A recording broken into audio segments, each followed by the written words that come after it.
हाय सर्वांना.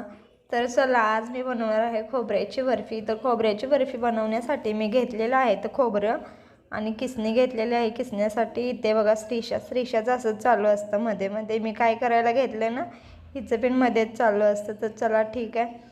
तर मी इथं खोबरं घेतलेलं आहे ते मी किसून घेत आहे. तर बाहेर थोडी मेथी सुकायला घातलेली होती, ती बघितली झालेली आहे ती सुकून. ते घेते मी आत. आणि इथे बघा श्रीषा मी बोलली होती ना तिचं मध्येच असतं. मी इथं घेतलं खोबरं किसून. किसता किसता हात दुखले म्हणून थोडंसं मी लावलं मिक्सरला ते. नंतर नाही तर खोबरं वगैरे मिक्सरला लावून झालं होतं. नंतर घेतला मी गूळ, दूध.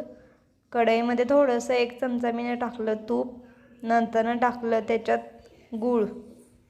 गूळ चांगला मेल्ट होत होता. नंतर मी टाकलं त्याच्यात दूध. दूध टाकलं. आता तुम्ही बोलत आजीला दूध का टाकलं, तर मतलब दूध टाकल्यावर खरी टेस्ट येते बाबा. म्हणजे खूप छान लागतं ते. फुटतं ना तर ते दाणे दाणे त्याचे असे राहत नाहीत, विरघळतात आणि फ्लेवर पण खूप छान येतो बर्फीला. तर तुम्ही एकदा नक्की ट्राय करा आणि बघा, खूप छान लागतं. आणि ते दाणे दाणे राहतात ते पण विरघळून जातं. तर इथं झालेलं आहे खोबरं मी टाकत आहे त्याच्यात.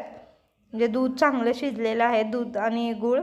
तर त्याच्यात मी टाकलेलं आहे खोबरं. माझ्याकडे वेलची पूड नव्हती म्हणून मी नाही टाकली, तुमच्याकडे असेल तर नक्की टाका. तर इथे झालेलं आहे, म्हणजे बनत आहे थोडं.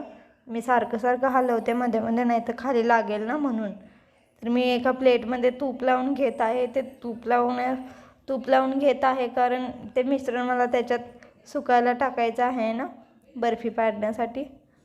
तर मी ते लावून घेते